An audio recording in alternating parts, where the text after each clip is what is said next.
Dearest listeners, how curious it is that society should punish the innocent for the sins of their fathers, yet demand they bear their burdens with grace unbending. Today, your humble chronicler brings you the most extraordinary tale of two souls united not by fortune's favor, but by misfortune's cruel design.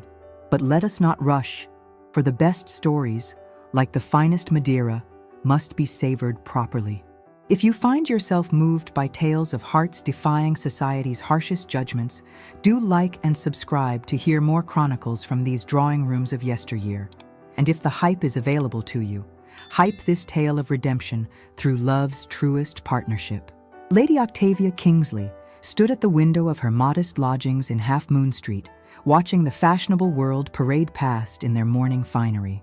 Once she too had been part of that glittering procession, her carriage among the finest to grace Hyde Park during the fashionable hour. Now, at 23, she observed from behind threadbare curtains a ghost haunting the periphery of a world that had cast her out with ruthless efficiency.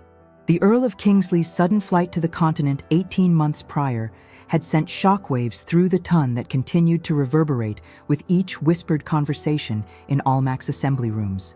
The scandal had been complete and devastating. Massive debts to various moneylenders, ruinous speculation in government funds, and the final damning revelation that he had borrowed against estates already mortgaged beyond redemption. When the bailiffs arrived at Kingsley Manor on that gray February morning, they found the house in disarray and a hastily written letter on the Earl's desk. In it, he confessed his complete ruin and his shameful intention to escape debtor's prison by fleeing abroad, abandoning his daughter to face the consequences. Octavia had learned of her father's disappearance not from family retainers, but from the morning papers, which had printed the details with ghoulish enthusiasm. The Times had been particularly thorough in its accounting of the family's ruin, listing debts and creditors with mathematical precision. Within a fortnight, everything was gone. The grand estate in Hertfordshire, the London townhouse in Grosvenor Square, the hunting box in Leicestershire, even her mother's jewels, which had been quietly sold months before to maintain appearances.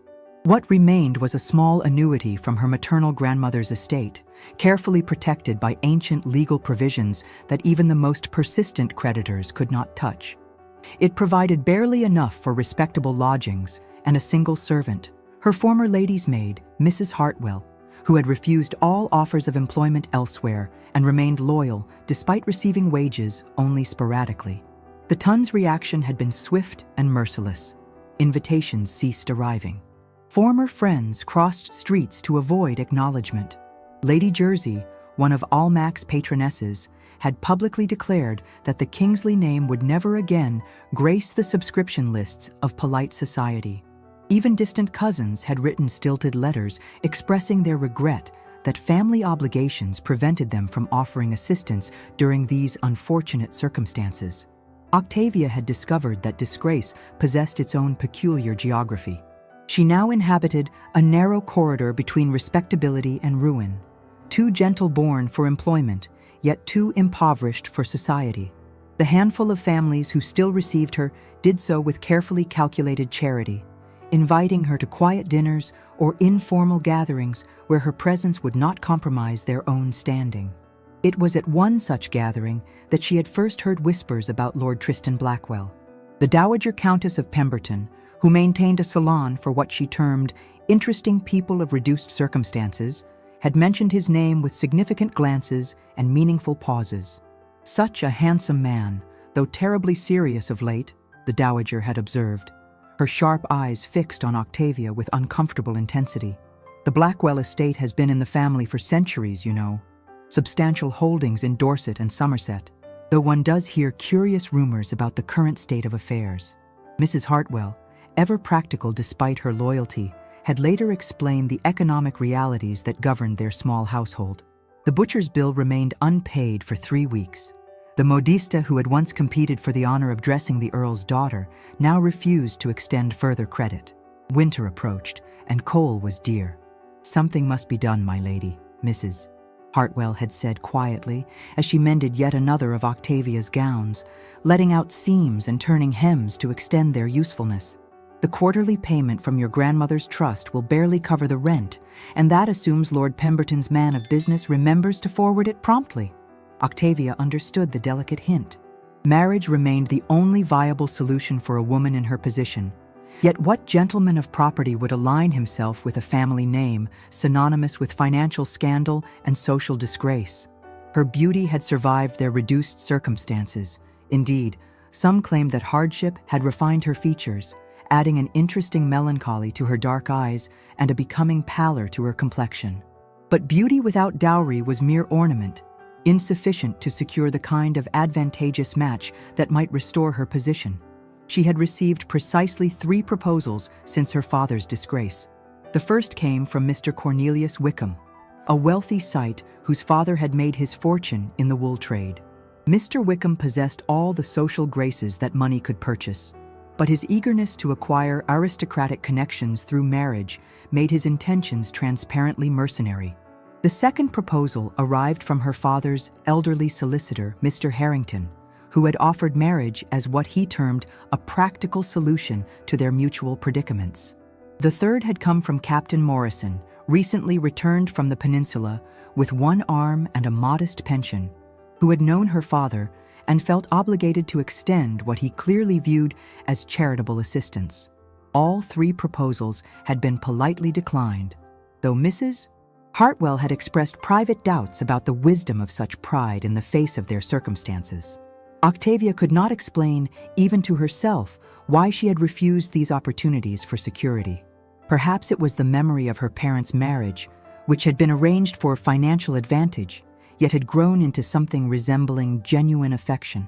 Perhaps it was simply the stubborn streak that had enabled her to maintain her dignity through months of social humiliation. The approaching winter brought fresh urgency to their situation. Mrs. Hartwell had quietly inquired about positions as companion to elderly ladies, though such arrangements would necessarily separate them. The prospect of facing the world entirely alone filled Octavia with a dread she struggled to conceal beneath her carefully maintained composure. It was during this period of mounting desperation that fate, or perhaps Providence, arranged for her path to cross with that of Lord Tristan Blackwell. The circumstances of their meeting would prove to be as unconventional as everything else about their eventual union. The morning of October 15th dawned gray and uninviting, with a bitter wind that promised an early winter. Octavia had ventured forth despite the weather, driven by necessity rather than inclination. The small matter of settling accounts with her apothecary could no longer be postponed, and she had hoped to accomplish the task during the quiet hours when fashionable society remained safely abed. Hatchard's bookshop had long been one of her favorite refuges, a place where reduced circumstances mattered less than intellectual curiosity. Mr. Hatchard himself had always treated her with unfailing courtesy, never once mentioning the growing balance on the Kingsley account. On this particular morning, she had sought shelter from the wind while gathering courage for the more unpleasant errand that awaited her. She was examining a volume of Lord Byron's latest verses, wondering if she might afford such luxury, when commotion erupted near the shop's entrance. A gentleman had apparently stumbled, sending several carefully arranged displays cascading to the floor in a symphony of tumbling books and rattling pamphlets. The sound drew disapproving glances from other patrons, though the man seemed more concerned with gathering the scattered volumes than with their censure. Octavia recognized him immediately, though they had never been formally introduced. Lord Tristan Blackwell cut an impressive figure even in distress, tall and broad-shouldered, with dark hair that showed premature threads of silver at the temples. His clothing proclaimed his status as a gentleman of fashion, though the discerning eye might note that his boots, while expertly polished, showed signs of frequent resoling, and his greatcoat, though well cut, had been turned and pressed to restore its original appearance. Without conscious thought, she moved to assist him, kneeling gracefully to retrieve a leather-bound volume that had slid beneath a nearby table. As she straightened, their eyes met for the first time, and she was struck by the intelligence and weariness she found there. His were gray eyes, the color of storm clouds, and they seemed to hold depths of experience that spoke of burdens carried privately. Lord Blackwell accepted the rescued book with a brief inclination of his head, his thanks murmured so quietly that she almost missed them. There was something in his manner that suggested a man unused to accepting assistance, even in such trivial matters. His hands, she noticed, were those of a gentleman who worked his own land, well-shaped but marked by sun and weather in ways that spoke of personal involvement in his estate's management. The moment might have passed unremarked, a brief intersection of two lives moving along parallel tracks of genteel poverty, had not fate chosen that instant to demonstrate its capricious nature. As Lord Blackwell straightened, a sheaf of papers slipped from his coat pocket, fluttering to the floor like autumn leaves. Octavia, still kneeling, found herself inadvertently positioned to observe their contents before he could retrieve them. What she saw there would have been unremarkable to most observers. Columns of figures, lists of names, fragments of calculations written in a hurried hand. But months of managing her own desperate finances had taught her to read such documents with uncomfortable clarity. These were not the casual jottings of a man of leisure, but the careful accounting of someone fighting a losing battle against mounting debts and declining income. The realization struck her with unexpected force. Here was a man whose circumstances, beneath their veneer of respectability, might prove as precarious as her own. The knowledge should have provided comfort. Misery, after all, was said to appreciate company. Instead, she found herself moved by an unfamiliar emotion that might have been compassion, or might have been something more dangerous. Lord Blackwell gathered the papers with movements that spoke of long practice in concealing such moments of vulnerability. When he rose, their eyes met again, and she saw in his expression the same recognition she felt. The understanding that passes between souls who have learned to navigate the treacherous waters between appearance and reality. No words were exchanged. The conventions of proper society demanded formal introduction through mutual acquaintances before conversation could commence. Yet something had passed between them in that quiet corner of Hatchard's, something that transcended the rigid protocols that governed their world. She watched him leave, noting the careful precision of his movements, the way he paused to exchange pleasantries with Mr. Hatchard himself, the effortless manner in which he projected the confidence expected of his station. Only someone who had learned similar skills of concealment would recognize the performance for what it was. The encounter left her strangely unsettled. Throughout the remainder of her errands, the painful negotiation with the apothecary, the careful selection of the least expensive tea at the grocer's, she found her thoughts returning to those storm-gray eyes and the unexpected vulnerability she had glimpsed beneath his composed exterior. Mrs. Hartwell, ever observant despite her discretion, noted her distraction upon her return. The older woman had served the Kingsley family for more than 20 years and possessed an uncanny ability to read her mistress's moods. That evening, as they sat before their small fire working on yet another alteration to Octavia's gradually diminishing wardrobe, Mrs. Hartwell mentioned casually that she had encountered her former colleague, Mrs. Pemberton, who now served as housekeeper to Lord Blackwell. The information that followed was delivered with careful neutrality, though Octavia recognized the kindness behind her companion's apparent gossip. Lord Blackwell, it seemed, had inherited an estate burdened with debts and encumbrances that his father had hidden successfully until his death 3 years prior. The young lord had dismissed most of the servants, sold the London house, and retreated to the family seat in Dorset, where he struggled to restore solvency through personal economy and agricultural innovation. The similarities between their situations were unmistakable. Though Lord Blackwell retained both his title and his property, advantages that provided him with options unavailable to a disgraced earl's daughter. Still, the picture that emerged was of a man facing challenges that required more than noble birth and good intentions to overcome. As autumn progressed into winter, Octavia found herself thinking often of their brief encounter. She began to notice his presence at the few social gatherings that still welcomed her attendance. Always on the periphery, always correct, but never enthusiastic, always departing at the earliest moment that politeness allowed. The Dowager Countess of Pemberton, whose sharp eyes missed little, had begun to regard both Octavia and Lord Blackwell with speculative interest. Her Thursday evening gatherings became exercises in subtle manipulation, as she arranged seating and managed conversations to ensure their paths crossed repeatedly. Winter's arrival brought both hardship and unexpected opportunity. The season's end had emptied London of its most fashionable inhabitants, leaving behind a smaller, more intimate social circle, composed largely of those who, like themselves, could not afford the expense of maintaining multiple households.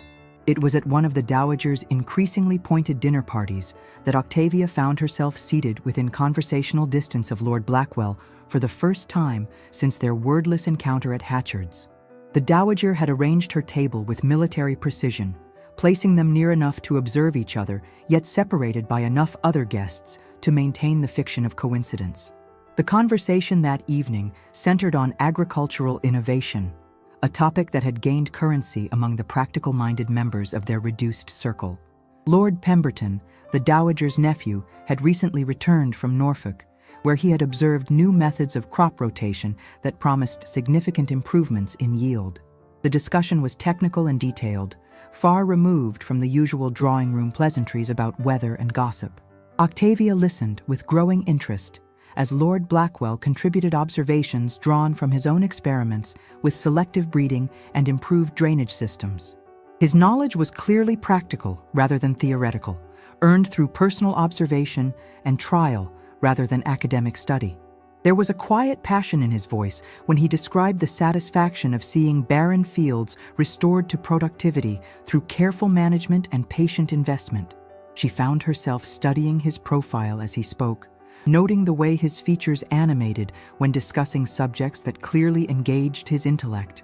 There was something infinitely appealing about a man who could speak knowledgeably about soil composition and animal husbandry, yet maintain the bearing and manner of a gentleman born to privilege. The evening's most significant moment came when the conversation turned to the challenges facing estate owners in the current economic climate. Lord Pemberton, who possessed both inherited wealth and a comfortable ignorance of financial necessity, wondered aloud why anyone would choose to remain in the country when London offered so many diversions.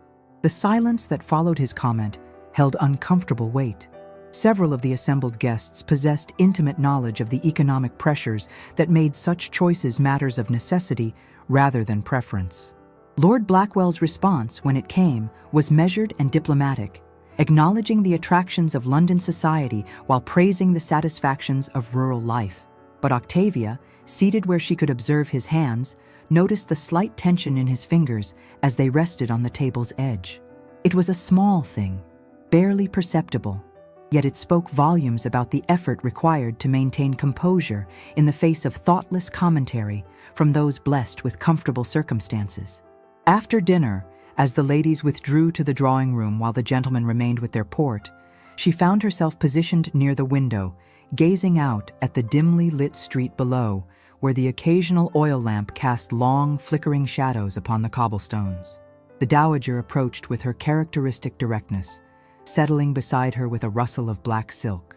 The older woman's observations were delivered with the frankness possible only among those who had moved beyond concern for conventional sensibilities. She spoke of Lord Blackwell's situation with a combination of sympathy and practical assessment that surprised Octavia with its accuracy. The dowager had clearly made it her business to understand the financial pressures facing several of her regular guests. What emerged from their conversation was a clearer picture of the challenges confronting a man of principle attempting to restore a damaged estate without compromising his integrity. Lord Blackwell had refused offers from moneylenders whose terms would have provided immediate relief at the cost of eventual ruin. He had declined suggestions from well-meaning friends that he might solve his difficulties through advantageous marriage to one of the current season's wealthy but untitled heiresses. Instead, he had chosen the more difficult path of personal economy and gradual improvement, working alongside his remaining tenants to implement innovations that might eventually restore prosperity to his lands. It was an admirable approach, the dowager noted, though one that required more time than his creditors might be willing to allow. The gentleman's return to the drawing room interrupted their discussion, but its implications continued to occupy Octavia's thoughts throughout the remainder of the evening. She observed Lord Blackwell with new understanding, seeing in his careful courtesy and quiet dignity the same qualities that had enabled her to maintain her own composure through months of social humiliation. Their second direct encounter occurred the following week at the circulating library in Piccadilly. where both had sought refuge from a particularly bitter December afternoon. The library's reading room provided warmth and respectability at no cost beyond the price of a subscription, making it a popular destination for those whose circumstances required careful attention to expense. Octavia had claimed a chair near the fire and was examining the latest issue of the ladies' magazine when she became aware of a familiar presence nearby.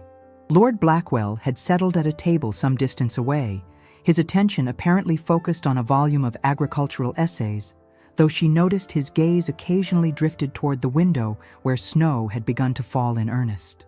The library's other patrons provided the usual mixture of scholarly gentlemen, ladies seeking respectable entertainment, and the occasional eccentric pursuing obscure research. The atmosphere was one of quiet concentration, broken only by the occasional turning of pages and the distant sound of carriages navigating the increasingly treacherous streets. It was the arrival of Mr. Cornelius Wickham that transformed the afternoon from peaceful refuge into uncomfortable trial. The wealthy merchant's son had apparently decided that the library provided an appropriate venue for renewing his pursuit of her hand, approaching her table with the confident manner of a man unaccustomed to permanent refusal. Mr. Wickham's conversation, conducted in tones that carried further than strict courtesy demanded, focused on his recent acquisition of a country estate in Surrey and his plans for establishing himself as a gentleman of property. His hints regarding the advantages that marriage to him might provide were delivered with a persistence that bordered on impropriety, particularly given their public setting. Octavia's responses were polite but discouraging, though Mr. Wickham seemed determined to interpret any acknowledgement as encouragement. The situation became increasingly uncomfortable as other patrons began to take notice of their conversation, some with curiosity and others with disapproval. Relief came from an unexpected quarter. Lord Blackwell approached their table with perfect timing, his manner suggesting nothing more than casual social courtesy, as he inquired whether she might recommend the publication she had been reading. His intervention was accomplished with such diplomatic skill that Mr. Wickham found himself effectively excluded from their conversation without any obvious slight being offered. The merchant's son, recognizing superior social maneuvering when confronted with it, withdrew with what grace he could muster, though not before fixing Lord Blackwell with a look that suggested their paths might cross again under less cordial circumstances. The incident left Octavia profoundly grateful, though the conventions governing their acquaintance prevented her from expressing such feelings directly. Instead, she found herself engaged in the kind of careful conversation that allows much to be communicated while appearing to discuss nothing more significant than literary preferences and weather observations. Lord Blackwell's presence transformed the remainder of the afternoon into something approaching pleasure. His conversation revealed a well-informed mind and a dry sense of humor that emerged in occasional understated observations about their fellow library patrons. He possessed the rare gift of making intelligent discussion seem effortless, though she recognized the social skill required to maintain engaging conversation while avoiding any topics that might prove uncomfortable for either party. When the weather cleared sufficiently for safe travel, they departed the library together, though propriety demanded that their parting occur at the entrance rather than extending their association into the public streets. Still, something had been established during their shared afternoon. Not friendship, for that would require formal acknowledgement of their acquaintance, but a recognition of mutual understanding that transcended the usual boundaries of polite society. The pattern established that day continued throughout the remainder of the winter. They encountered each other at various gatherings among their small circle of reduced gentility, always maintaining the fiction of casual acquaintance while developing an increasingly sophisticated understanding of each other's circumstances and character. The turning point in their relationship came with the arrival of spring and an invitation that would test both their resourcefulness and their growing attachment. The Dowager Countess of Pemberton had decided to celebrate her 70th birthday with a house party at her estate in Kent, extending invitations to her usual circle of interesting but impoverished acquaintances. For Octavia, the invitation presented both opportunity and challenge. The prospect of a week in genuine country luxury held obvious appeal after months of cramped London lodgings and careful economy. Yet the social demands of a house party would require wardrobe resources she simply did not possess, and the traveling expenses alone would strain her quarterly allowance beyond reasonable limits. Mrs. Hartwell approached the problem with characteristic pragmatism, suggesting that they might contrive to refresh her limited wardrobe through creative alteration and judicious borrowing. The older woman had maintained correspondence with former colleagues now scattered throughout service with various families, and she believed arrangements might be made for appropriate clothing without compromising her mistress's dignity. The solution that emerged was both ingenious and slightly scandalous. Lady Pemberton's former lady's maid, now retired to a cottage on the estate, possessed a collection of gowns that had been given to her over years of faithful service. With careful alteration, several of these garments might be made suitable for a young lady of current fashion, though the arrangement would require careful discretion to avoid awkward questions about their origins. Lord Blackwell's presence among the invited guests provided additional motivation for accepting the invitation, though Octavia was careful not to acknowledge such considerations even to herself. Their winter encounters had created a foundation of mutual respect and understanding that seemed to promise further development given appropriate opportunity. The journey to Kent proved uneventful, accomplished in the mail coach rather than private carriage, a circumstance that provided its own small adventures. Her fellow passengers included a varied selection of commercial travelers, minor clergy, and professional people, creating opportunities for observation and conversation unavailable in more elevated social circles. The dowager's estate, while not grand by the standards of the great houses, possessed a comfortable elegance that spoke of generations of careful stewardship. The house itself dated from the reign of Queen Anne, built of warm red brick with extensive gardens that showed the influence of Capability Brown's naturalistic style. Guest accommodations were arranged to encourage social interaction while maintaining appropriate standards of propriety. Octavia found herself assigned to a pleasant chamber overlooking the rose garden, with Mrs. Hartwell comfortably established in the servants' quarters, where her experience and dignity quickly earned respect among the estate's staff.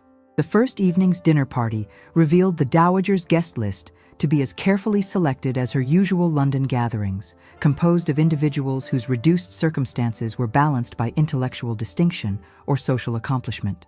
Lord Blackwell's arrival the following afternoon created a subtle but unmistakable shift in the house party's dynamics.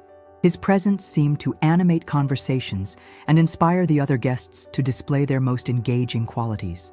Octavia observed these effects with growing awareness of her own response to his proximity, recognizing emotions that ventured dangerously close to attachment.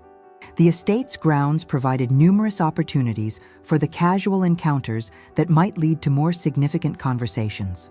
The dowager, with her customary attention to romantic possibility, had arranged various expeditions and entertainments designed to encourage such interactions. A visit to the local ruins, a picnic by the ornamental lake, and informal musical entertainments in the evening all served to create circumstances where acquaintances might deepen into friendship or something more significant. It was during one of these expeditions that Octavia discovered the extent to which their situations paralleled each other. The party had ventured to inspect the remains of a medieval abbey some 2 miles from the house, traveling in an assortment of carriages and on foot according to individual preference and capability. She had chosen to walk, partly from economy and partly from genuine preference for the exercise after months of London confinement. Lord Blackwell had apparently made a similar choice, and they found themselves traveling the same path at a pace that naturally encouraged conversation. Their discussion began with observations about the countryside and the historical significance of their destination, but gradually evolved into more personal territory. Lord Blackwell spoke of his efforts to restore his estate's productivity, describing the challenges and occasional successes he had encountered. His account was delivered without self-pity or complaint, focusing instead on the satisfaction he found in seeing improvements take effect. Yet underlying his measured optimism was an awareness of time's pressure that she recognized from her own experience. Creditors might be patient for a while, but their forbearance was not unlimited. The improvements he described would require several more seasons to produce significant financial returns, and there was no guarantee that circumstances would allow such time. She found herself reciprocating his confidence with carefully edited accounts of her own situation. The shame that had initially attached to her father's dishonorable flight had gradually been replaced by a more complex understanding of the pressures that had driven him to such desperation. The business failures and financial reversals that had destroyed the Kingsley fortune were not unique to their family, and she had learned to view their disgrace as misfortune rather than moral failing. Their conversation was interrupted by the arrival of the other walkers at the Abbey ruins, but its effects continued to resonate throughout the remainder of the expedition. They had crossed an invisible boundary, moving from polite acquaintance to something approaching genuine friendship. The recognition was both exhilarating and terrifying, given the practical limitations that governed both their lives. The house party's most significant event occurred on the final evening, when the Dowager announced her intention to establish a subscription fund for the relief of genteel families facing temporary financial difficulties. The proposal was presented as a charitable endeavor, but its practical effect would be to provide discreet assistance to several of her guests without the humiliation typically associated with such aid. The announcement created an atmosphere of mixed gratitude and embarrassment among those who might benefit from such assistance. The Dowager's tact in presenting the arrangement as a collaborative effort rather than individual charity helped to preserve the dignity of potential recipients, but the underlying acknowledgement of their circumstances was unmistakable. Lord Blackwell's response to the proposal revealed both his character and his practical understanding of their shared predicament. Rather than declining assistance from pride or accepting it from desperation, he suggested modifications that would transform the subscription from simple charity into a compact for common improvement. Rather than coin, gentlemen might contribute their practical knowledge and successful methods, creating a society of mutual assistance where the prosperity of one might aid the efforts of all.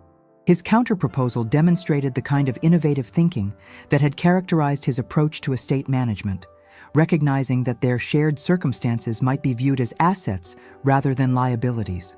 The discussion that followed engaged all the assembled guests, creating an atmosphere of collaboration that transformed potential embarrassment into genuine enthusiasm.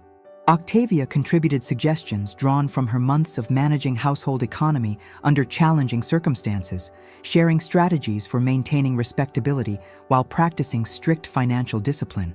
Her practical knowledge, hard-won through necessity, proved valuable to others facing similar challenges for the first time.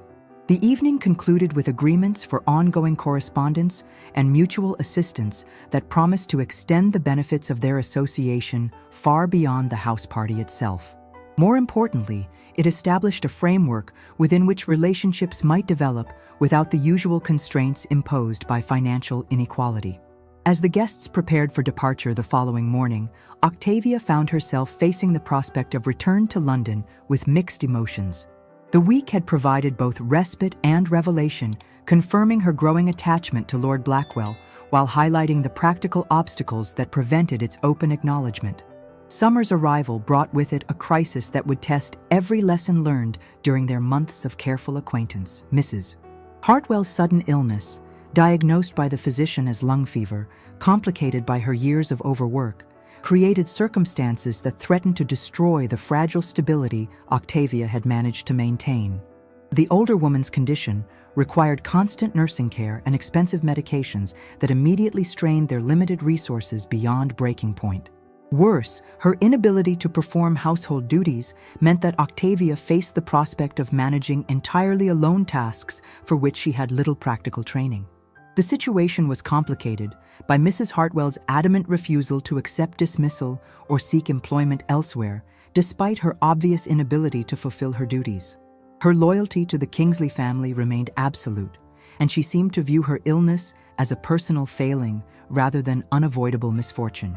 Within a fortnight, their circumstances had deteriorated from difficult to desperate. The physician's bills alone consumed most of Octavia's quarterly allowance, while the cost of maintaining their lodgings and purchasing necessary medicines quickly exhausted her small reserves. Pride prevented her from seeking assistance from the few remaining family connections who might provide aid, and the subscription fund established at the Dowager's house party was intended for temporary relief rather than ongoing support. It was during this crisis that she received an unexpected visitor. Lord Blackwell's arrival at their modest lodgings created something of a sensation among the other residents, though his bearing was sufficiently dignified to command respect rather than mere curiosity.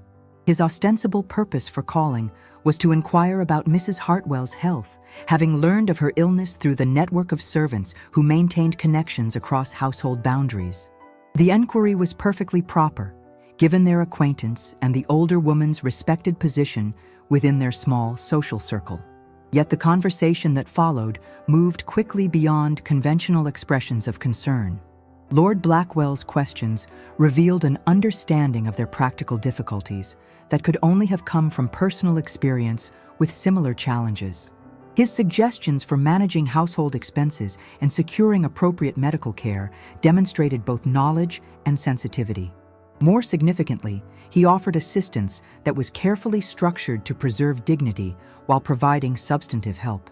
His estate in Dorset had need for a housekeeper of Mrs. Hartwell's experience and reliability, a position that would provide comfortable accommodation and appropriate compensation, while allowing her to recover her health in country air. The offer extended to Octavia herself, though framed in terms that maintained complete propriety. His sister, recently widowed and established in the estate's dower house, required a companion of gentle birth who might assist with correspondence and household management. The position would provide respectable employment without the stigma typically associated with such arrangements. The proposal was presented with such diplomatic skill that acceptance would appear to benefit him rather than them. Yet its practical effect would be to remove them both from London's expensive uncertainties to circumstances that promised stability and comfort. More importantly, it would place them in the same household, allowing their relationship to develop within the structure of appropriate supervision. Octavia's initial response was to decline such generous assistance, though her refusal lacked the conviction that genuine indifference would have provided. Lord Blackwell's patient persistence, combined with Mrs. Hartwell's practical insistence that the arrangement offered benefits to all parties, gradually wore down her resistance. The decision to accept his offer required considerable courage, as it meant abandoning the familiar difficulties of London for unknown challenges in the country. Yet the alternative, watching Mrs. Hartwell's health deteriorate while their financial situation grew increasingly desperate, made the choice inevitable. The journey to Dorset was accomplished in Lord Blackwell's own carriage, a consideration for Mrs. Hartwell's weakened condition that also provided their first opportunity for extended private conversation. The older woman dozed for much of the journey, leaving them free to discuss the practical arrangements for their new life while maintaining the fiction that their association remained purely circumstantial. Lord Blackwell's estate, viewed in the golden light of a late summer afternoon, exceeded even her elevated expectations. The house itself was a harmonious blend of Tudor and Georgian architecture, built of the local gray stone that seemed to capture and reflect the changing light. Extensive parkland surrounded the main buildings, with carefully maintained gardens that showed evidence of both professional design and personal attention. The property's most striking feature was its obvious productivity. Unlike many aristocratic estates that prioritized ornamental beauty over practical function, Blackwell demonstrated successful integration of aesthetic and agricultural considerations. Well-tended fields stretched to the horizon, dotted with prosperous-looking farmsteads and connected by maintained roads that spoke of careful management. His sister, Mrs. Adelaide Courtney, proved to be a woman of middle years whose recent widowhood had left her seeking purposeful occupation rather than mere companionship. Her welcome was genuinely warm, and she seemed genuinely pleased to have assistance with the extensive correspondence required by her various charitable endeavors. The dower house where they would reside was a charming structure of more modest proportions than the main house, but furnished with careful attention to comfort and convenience. Mrs. Hartwell was provided with a pleasant chamber overlooking the herb garden, while Octavia's rooms commanded views across the park to the distant hills. The arrangements for their daily lives were structured to provide useful occupation without the degradation typically associated with dependent positions. Mrs. Courtney treated Octavia as a younger sister rather than an employee, including her in social activities and consulting her opinions on matters of household management. Most significantly, the household's informal structure provided numerous opportunities for Octavia and Lord Blackwell to encounter each other within perfectly proper circumstances. His regular visits to check on his sister's welfare naturally included inquiries about her companion's adjustment to country life, while shared meals and evening entertainments allowed for the kind of conversation that had characterized their London acquaintance. As autumn progressed, their relationship developed with the natural ease that their London circumstances had prevented.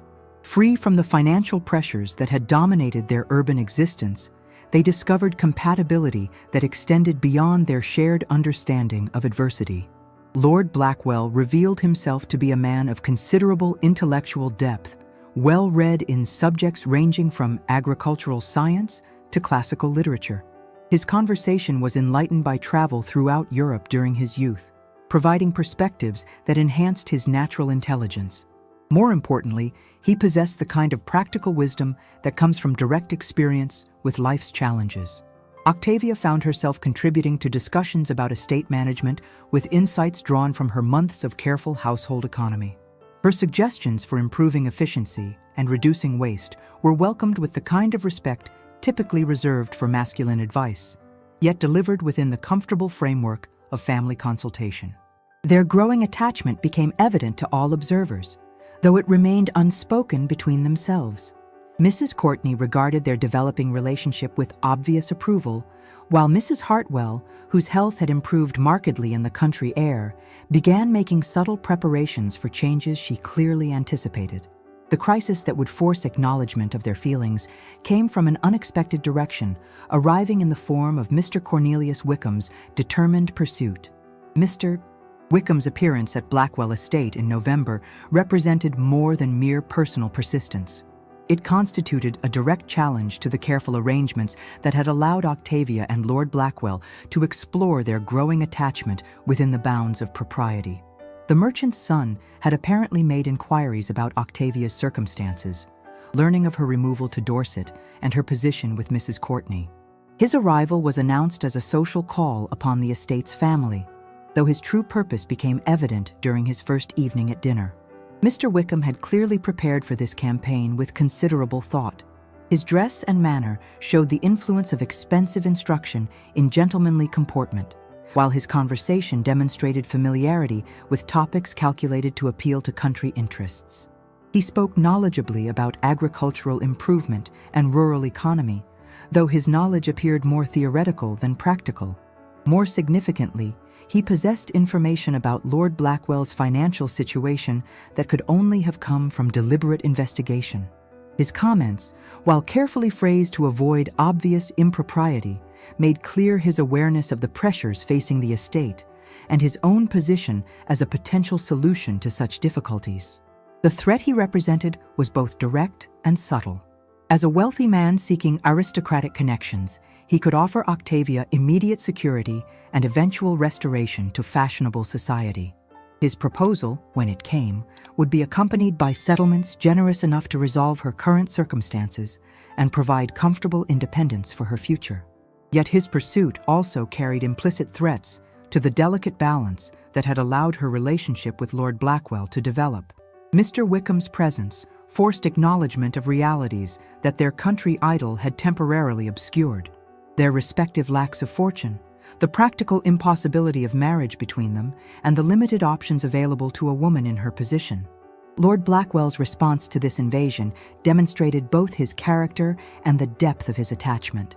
Rather than retreating before a rival who possessed obvious advantages, he chose to declare himself with a directness that surprised everyone familiar with his usual diplomatic reserve. His proposal came during a morning walk through the estate's autumn gardens, when chance had provided them with the privacy that formal arrangements had carefully prevented. The setting was informal, yet his words carried the weight of careful consideration and genuine emotion.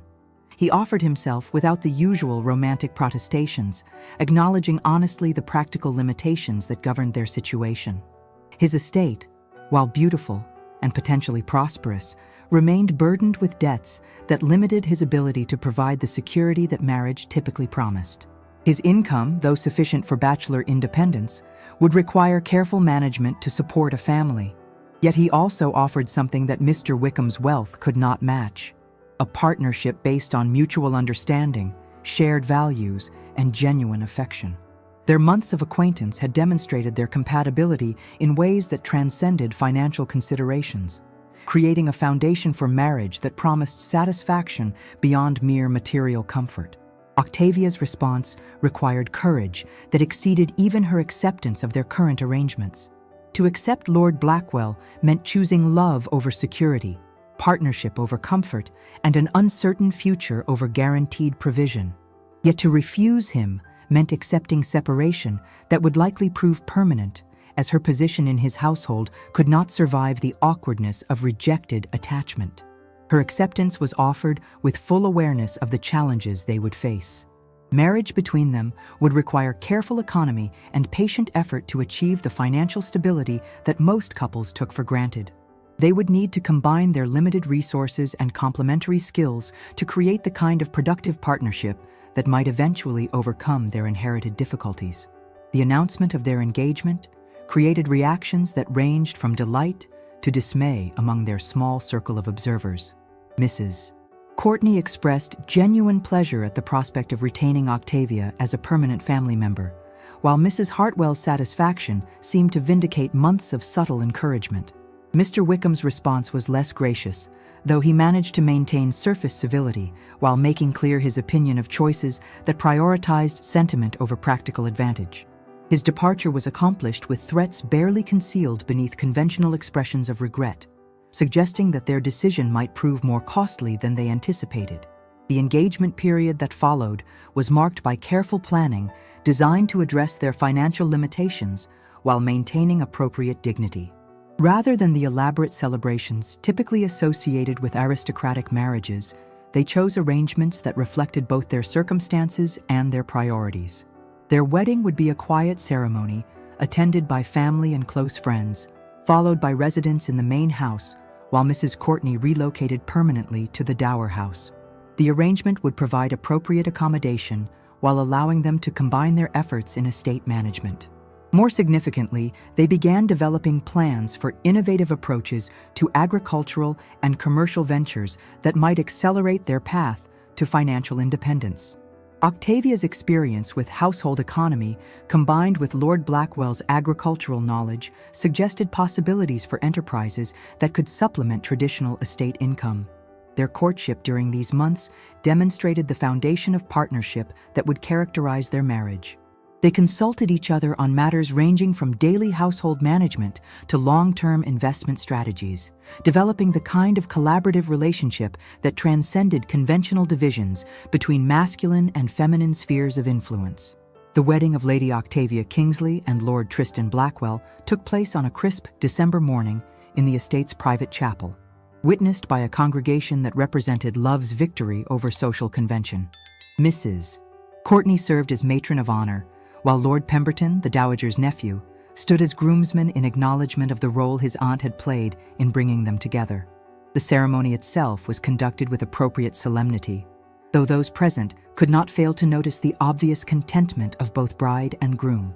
Their vows were exchanged with evident sincerity, creating an atmosphere of genuine celebration, despite the modest scale of the occasion.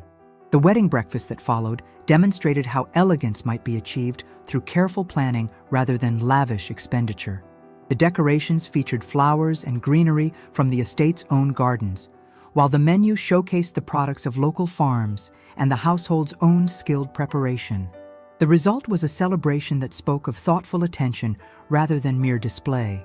The toast offered by Lord Pemberton acknowledged both the challenges they had overcome and their prospects for future happiness.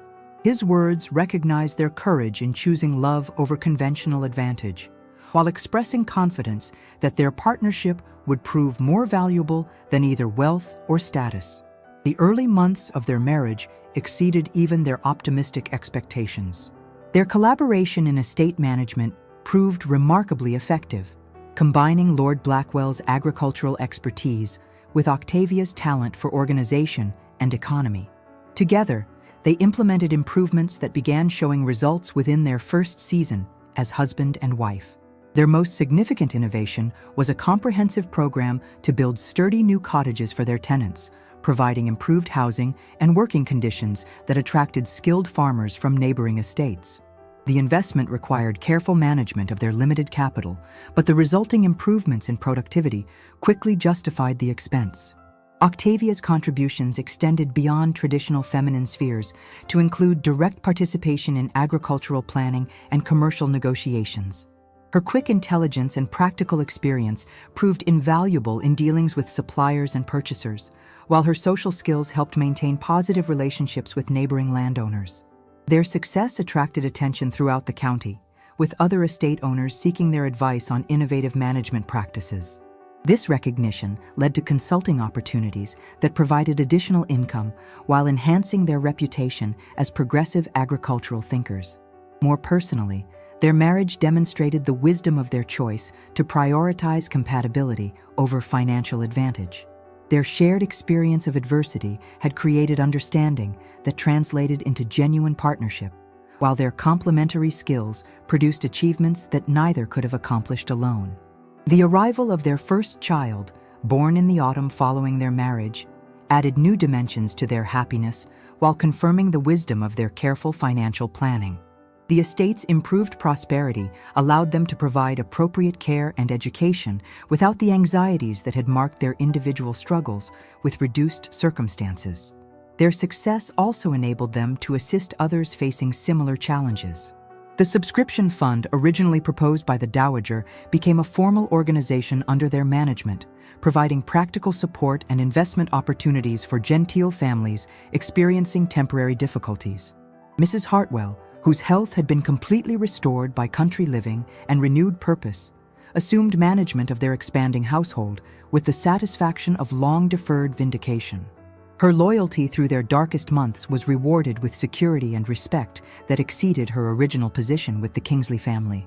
Mrs. Courtney found renewed purpose in helping to manage their various charitable endeavors, using her extensive social connections to identify worthy recipients and suitable contributors. Her widowhood was transformed from lonely burden into opportunity for meaningful contribution to her brother's success. The estate itself was transformed through their joint efforts from struggling property into a model of agricultural innovation and good stewardship. Their tenants prospered alongside their landlords, creating a community that attracted favorable attention from agricultural societies and government officials interested in rural improvement. Most remarkably, their marriage became a symbol of hope for others facing similar circumstances. Young people of gentle birth but limited fortune found in their example proof that love and partnership could overcome the obstacles created by social convention and economic necessity. Mr. Wickham's prediction that their choice would prove costly was ultimately proven wrong, though not without moments of anxiety during their early years. Their success required constant attention and careful management, but it was built on foundations that proved more durable than inherited wealth or advantageous marriage to unsuitable partners. The Dowager Countess of Pemberton, visiting during their 5th year of marriage, expressed particular satisfaction with the outcome of her matchmaking efforts. The estate's prosperity, their obvious contentment, and their growing family provided vindication of her belief that compatibility and shared values created stronger foundations for marriage than conventional considerations of fortune and status. As they stood together in their restored gardens, watching their children play among the roses that had been replanted and carefully tended through seasons of patient nurturing, both reflected on the journey that had brought them from desperate circumstances to comfortable independence. Their success had not come easily, requiring sacrifices and compromises that tested their resolve on numerous occasions. Yet their partnership had proven equal to every challenge, growing stronger through shared effort and mutual support. The scandal that had once attached to the Kingsley name had been gradually overcome through their exemplary conduct and obvious prosperity. Society's memory proved surprisingly short when faced with clear evidence of rehabilitation, and their children would inherit positions unmarked by their grandfather's unfortunate choices. Lord Blackwell's estate had been not merely restored, but improved beyond its original condition, providing employment and prosperity for dozens of families while serving as a model for agricultural innovation throughout the region. Their methods were studied and replicated by other progressive landowners, creating influence that extended far beyond their own boundaries. Most importantly, they had demonstrated that love grounded in mutual respect and shared purpose could overcome the obstacles that society placed in its path. Their marriage had begun in adversity and necessity, yet it had grown into something that exemplified the best possibilities of human partnership. Their story became part of local legend, told and retold as proof that determination and integrity could triumph over misfortune and social prejudice. Young couples facing similar challenges found inspiration in their example, while their continuing happiness provided evidence that marriages based on genuine compatibility produced more lasting satisfaction than unions arranged for purely practical considerations. The estate's annual harvest celebration, established during their third year of marriage, became a tradition that brought together tenants, neighbors, and friends in acknowledgement of shared prosperity and mutual cooperation. The occasion served as annual reminder of how far they had traveled from their desperate beginnings to their current contentment. As the years passed, their partnership continued to evolve and strengthen, adapting to new challenges while maintaining the foundation of trust and affection that had sustained them through their most difficult moments. Their children grew up understanding that true nobility came not from inherited privilege, but from personal character and service to others. The love that had begun in recognition of shared adversity had blossomed into something that enriched not only their own lives, but the entire community that surrounded them. Their triumph was complete, not merely because they had achieved financial independence, but because they had done so while maintaining their principles and contributing to the welfare of others. And so another tale of hearts united reaches its blessed conclusion. Love, it seems, finds a way even through the strictest conventions of proper society, transforming desperation into hope and partnership into prosperity. In the end, their success proved that the greatest fortunes are those built on foundations of mutual respect, shared purpose, and unwavering devotion to the welfare of those entrusted to their care.